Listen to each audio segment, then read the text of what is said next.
Hello students, आइए जल्दी से आज की क्लास में एक और इम्पोर्टेंट क्वेश्चन ले लेते हैं पैटर्न बेस्ड। पर बेटा मैंने आपको लास्ट क्लास में बताया था कि ये जो हम प्रिंट करते हैं function of n, i, j, अगर उसके बारे में अगर आपको एकदम डिटेल में सोचना नहीं है तो उसका एक अल्टरनेट भी है। आप सिंपल वे से भी प्रिंट क्या करना है ये भी आप सोच सकते हो। तो आइए जल्दी से, जैसे कि आप मेरे स्क्रीन पे देख पा रहे हो, मैंने फिर से क्या किया है और रिवर्स नंबर पैटर्न का ये लिया हुआ है कोड। जैसे कि देखिए यहाँ पे दिख रहा है कि फिफ्थ रो में 5 4 3 2 1, यानी कि एक और रिवर्स सीक्वेंस में डिक्रीजिंग सीक्वेंस में नंबर क्या हो रहा है, प्रिंट हो रहे हैं। तो आइए जल्दी से इसको हम कोड कर देते हैं, पर हम इसमें function of n, i, j को थोड़ा सा सिंपल कर देंगे, यानी कि उसका अल्टरनेट भी होता है जो मैंने आपको लास्ट क्लास में बोला था हम सीखने वाले हैं। तो आइए जल्दी से पहले इसकी स्टडी कर लेते हैं और समराइज कर लेते हैं कि करना क्या है, और फिर मैं डायरेक्टली आपको इसको कोड कर दूंगा। ठीक है, तो चलिए देखिए यहाँ पे मैं क्या करता हूँ। सबसे पहले तो हमें क्या सोचना होता है कि n इक्वल टू 5 है। अच्छा, n इक्वल टू 5 है तो बेटा यहाँ पे क्या है 5 रोज, यानी कि हमारा फिर से पहला काम वही है कि रोज कितनी है।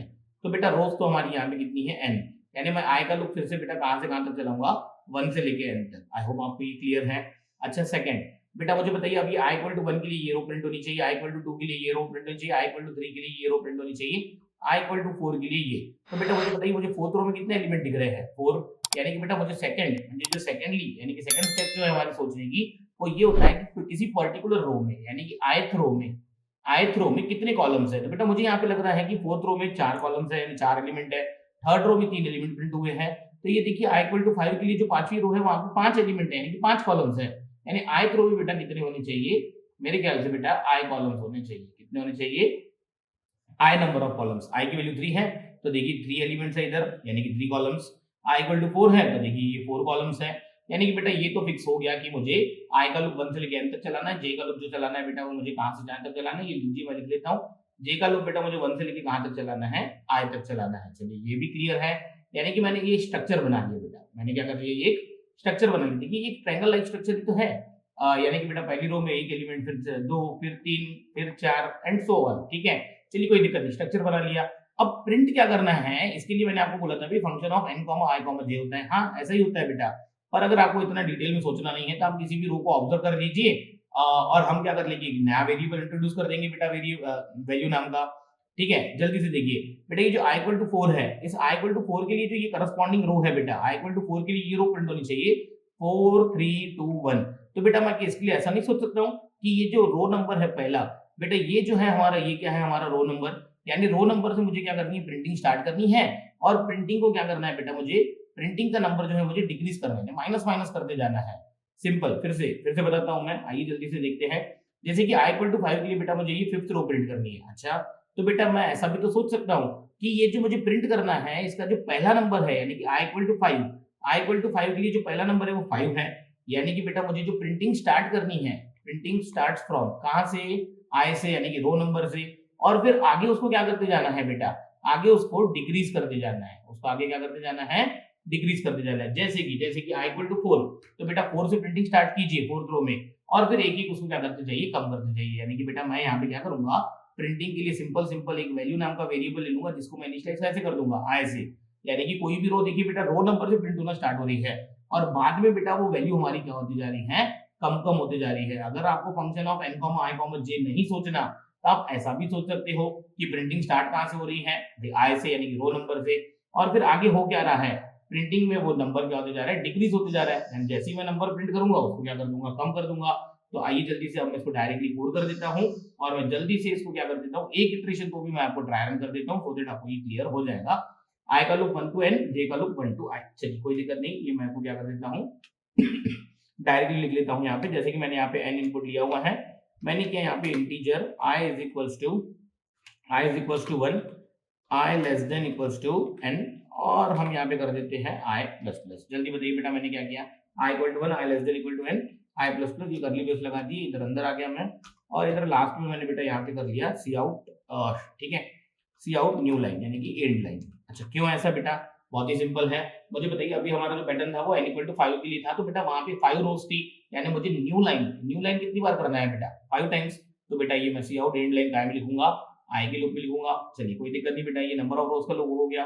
ठीक है, उसके बाद मैंने क्या बोला था बेटा, अब वो जो पर्टिकुलर रो में क्या हो रहा है वो यहाँ पे करना है। तो बेटा मैंने ये भी ऑब्जर्व कर लिया था कि ith रो में कितने कॉलम्स थे, i कॉलम्स। तो बेटा कॉलम्स के लिए हम कौन सा वेरिएबल यूज करते हैं, हर बार के जैसे, तो मैंने यहाँ पे लिख दिया इंटीजर j इक्वल्स टू 1, बहुत ही सिंपल है। और फिर मैंने यहाँ पे कर दिया j less than equals to i। क्यों? क्योंकि बेटा मैंने ये ऑब्जर्व किया था कि i इक्वल टू 3 था तो 3 एलिमेंट प्रिंट हो रहे थे, i इक्वल टू 4 था तो 4, i इक्वल टू 5 था तो यानी पांचवी रो में 5 एलिमेंट प्रिंट हो रहे थे।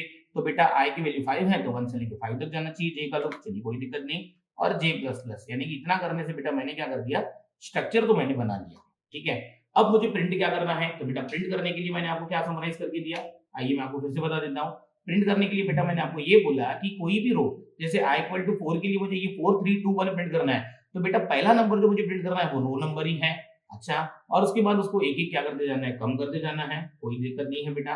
तो मैं यहाँ पे जैसे ही मैं अंदर आया, यानी कि i इक्वल टू 1 के लिए या फिर 2 के लिए कोई भी, सपोज i इक्वल टू 4 के लिए मैं अंदर आया, तो मैं बेटा यहाँ पे एक वैल्यू नाम का वेरिएबल ले लेता हूँ, जिसको मैं इनिशियलाइज कैसे कर देता हूँ i से, यानी कि अब i की वैल्यू अगर 4 होंगी तो बेटा वो वैल्यू नाम का वेरिएबल 4 से इनिशियलाइज हो जाएगा। चलिए कोई दिक्कत नहीं। और प्रिंट करते समय बेटा मैं क्या कर देता हूँ, उस वैल्यू नाम के वेरिएबल को ही क्या कर देता हूँ, प्रिंट कर देता हूँ।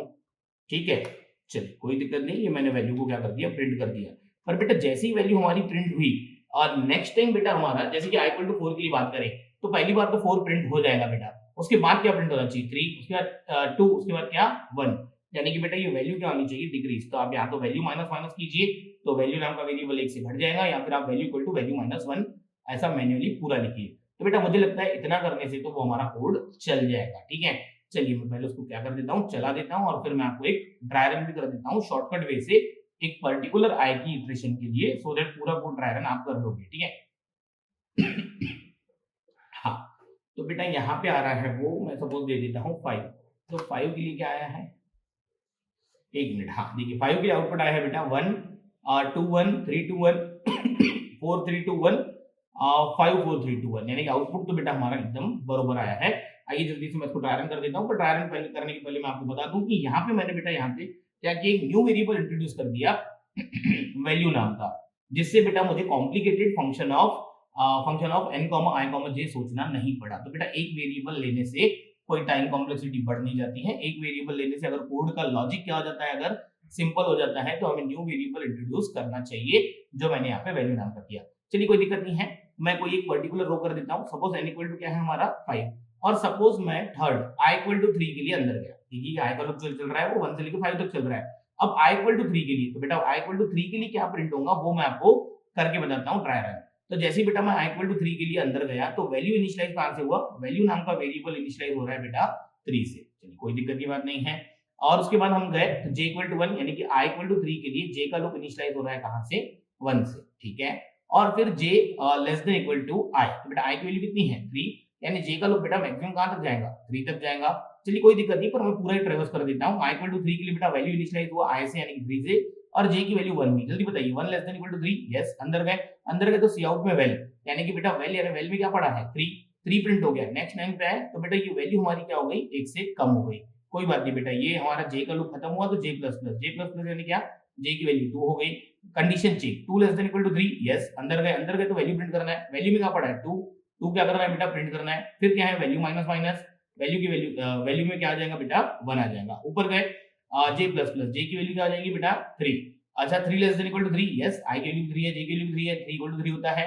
अंदर गए तो वैल्यू प्रिंट करो, ठीक है, वैल्यू प्रिंट करो 1, तो बेटा फिर वैल्यू माइनस माइनस, यानी ये 1 की वैल्यू क्या हो जाएगी 0, कोई दिक्कत नहीं। ऊपर गए j प्लस प्लस, j की वैल्यू क्या हो गई 4, condition check, 4 less than equal to 3, no, तो बेटा ये j का लूप फॉल्स हो गया, तो फिर हम क्या हो जाएंगे, j के लूप से बाहर आ गए, तो बेटा हमारा कंट्रोल कहां पे आ जाएगा, न्यू लाइन पे। पर बेटा i इक्वल टू 3 के लिए देखिए 3 2 1 प्रिंट हुआ, तो बेटा सिमिलरली आप ये नहीं समझ पा रहे हो कि अगर i इक्वल टू 4 होता था, तो बेटा हमारा वैल्यू 4 से इनिशियल होता था, और यहाँ पे ये 4 3 2 1 प्रिंट हो जाता था, 4 एलिमेंट प्रिंट हो जाते थे। अच्छा जब 5 हो जाता था, तब बेटा वैल्यू 5, i की वैल्यू जब 5 हो जाती थी, तो बेटा क्या होता था, तो वैल्यू 5 से इनिशियलाइज होता था, और आखिरी रो बेटा 4 5 3 2 1 ऐसी प्रिंट हो जाती थी। सिमिलरली 2 1 1 और n इक्वल टू 5 के लिए हमारा आउटपुट डिजायर्ड आउटपुट आ जाता था। आज की क्लास बहुत ही इंपॉर्टेंट थी बेटा, मैंने आपको एक सिंपल तरीका अल्टरनेट वे बताया कि अगर आपको function of n i j सोचने में दिक्कत जाती है, तो आप क्या कीजिए, उस रो को इस तरीके से ऑब्जर्व कीजिए कि प्रिंटिंग स्टार्ट कहां से होती है और आगे के नंबर इंक्रीजिंग ऑर्डर में है कि डिक्रीजिंग ऑर्डर में, इस तरीके से सोचना शुरू कीजिए। जब कॉम्प्लिकेटेड पैटर्न आएंगे तब हम इसको थोड़ा सा और एक्सटेंड